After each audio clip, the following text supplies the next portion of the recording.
بسم اللہ الرحمن الرحیم۔ جب مصر فتح ہوا تو مسلمانوں نے ایک روز ایک عجیب ماجرا دیکھا کہ مصری ایک نہایت ہی حسین و جمیل لڑکی کو سجا سوار کر دریائے نیل میں ڈالنے لگے ہیں۔ مسلمانوں نے انہیں ایسا کرنے سے روک دیا اور ان مصریوں کو ساتھ لے کر فاتح مصر حضرت عمرو بن عاص رضی اللہ عنہ کی خدمت میں پہنچ گئے اور سارا قصہ بیان کیا۔ اہل مصر نے حضرت عمرو بن عاص رضی اللہ تعالی سے کہا، ہمارے ملک میں کاشتکاری کا دار و مدار دریائے نیل پر ہے۔ ہمارے ہاں یہ دستور ہے کہ ہر سال ایک حسین و جمیل کنواری لڑکی دریا میں ڈالی جاتی ہے۔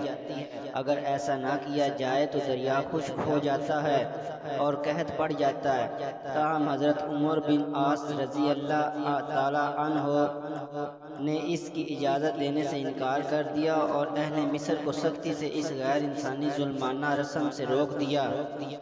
اللہ رب العزت کی شان کہ وہ دریا واقعہ میں خشک ہونا شروع ہو گیا۔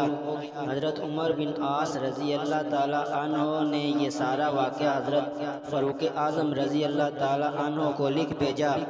جواب میں آپ رضی اللہ تعالی عنہ نے تحریر فرمایا کہ دین اسلام ایسی وحشیانہ اور جاہلانہ رسموں کی اجازت نہیں دیتا۔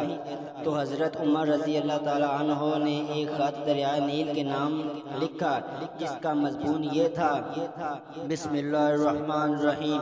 یہ خط اللہ کے بندے عمر بن خطاب رضی اللہ تعالی عنہ کی طرف سے نیل مصر کے نام ہے۔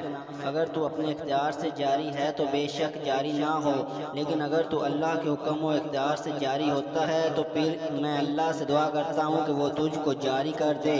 اس خط کے ڈالتے ہی دریائے نیل بڑھنا شروع ہوا اور پچھلے سالوں کی نسبت 6 گز زیادہ بڑھا اور اس کے بعد پھر کبھی نہیں سوکھا۔